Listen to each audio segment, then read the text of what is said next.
All right, Daryl Bolger. We want to gift our kids a rural property so they can build their family homes. They will both need to borrow money. Is a trust a good way to do this, or can you advise a better option? Daryl, let me cover this off because there are a number of options that you can consider, but the most popular option is referred to as a family guarantee. So let me explain.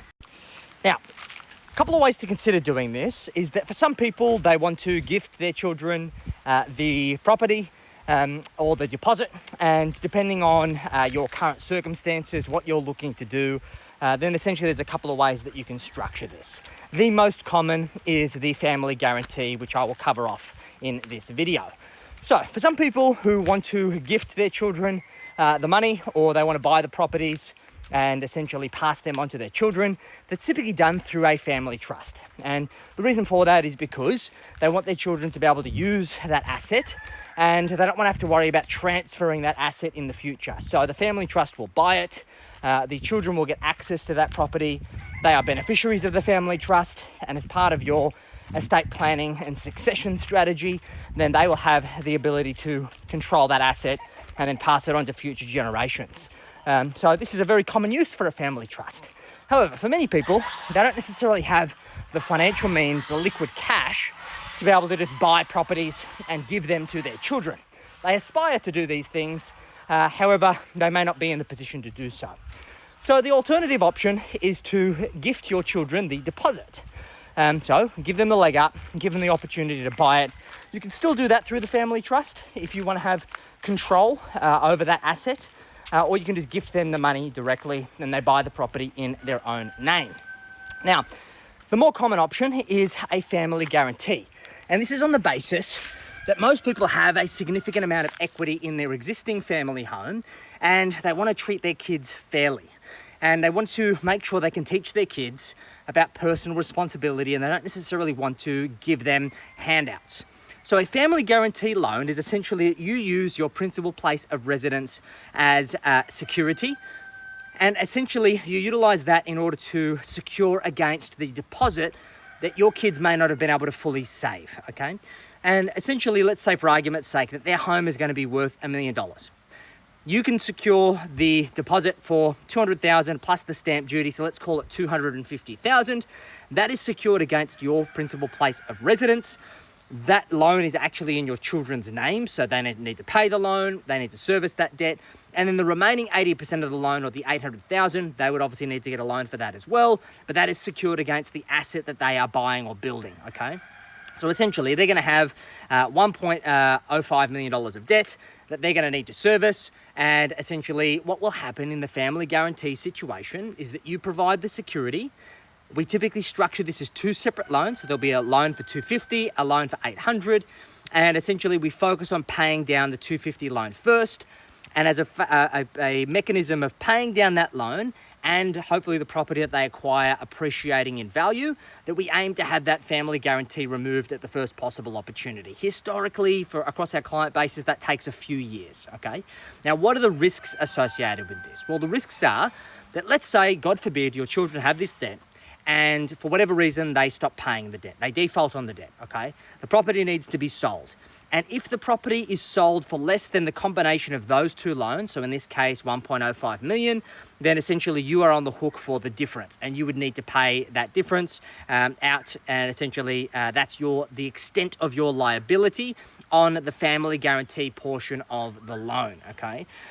So the idea here is we want to make sure that, of course, your children are financially responsible.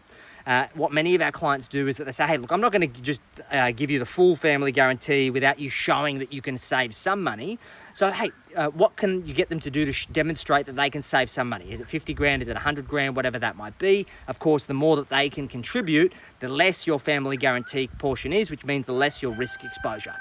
Thirdly, make sure that they actually get advice around the property that they're looking to buy or build, okay? And making sure that it's something that is going to appreciate in value, that we can actually get you off the hook for the family guarantee at the first possible opportunity. And make sure that your kids can afford those loans, okay? How do we build a financial strategy that ensures that we can tackle that first loan, help them create some equity, release the family guarantee, and then use that as an opportunity for them to continue to build their property portfolio or their investment portfolio, utilizing that equity. So Who needs to be involved in this? Well, typically as a financial advisor. So when we work with our clients, we work with both the parents and the children in order to develop a financial plan that ensures that this does not adversely impact the parents and that it is the right next move for the children. We work through crunching the cash flows. So, okay, can the children afford it? What's their maximum amount of debt that they could afford to service? How long is it going to take them to pay back that family guarantee portion? Based on the historical growth rate of the property we're looking to buy. How long is it going to take to remove that family guarantee? We go through all of these what-if scenarios. We do all of the financial modelling. Next, we work with a mortgage broker. The mortgage broker essentially is going to work with you because you're going to need to obviously have that secured against your home. You potentially may already have debt. Not all banks offer family guarantee loans, so we want to understand how we may need to restructure. And then we need to educate you and educate the kids around the pros and cons of doing this kind of strategy, getting all the numbers from the various banks and making sure that we can get it to work. And then potentially working with a buyer's agent who can assist with acquiring the properties, making sure that we're buying the right property that has the right fundamentals for future growth, that's going to set up the kids and obviously minimize your risks of buying a dud asset and potentially having that secured. So these all things are about kind of having the right strategy and having the appropriate risk management in place. And then of course, further to that, it's about making sure that we've got the right insurances in place, that we can protect against the unforeseen. What happens if the kids one of them is unable to work due to an injury or an illness? How do we make sure we've got the right emergency fund if something goes wrong, they lose their job or there's an unexpected expense? How do we factor in interest rate increases? What happens if somebody gets terminally disabled or permanently disabled or dies, right? These are all kind of what-if scenarios we need to navigate.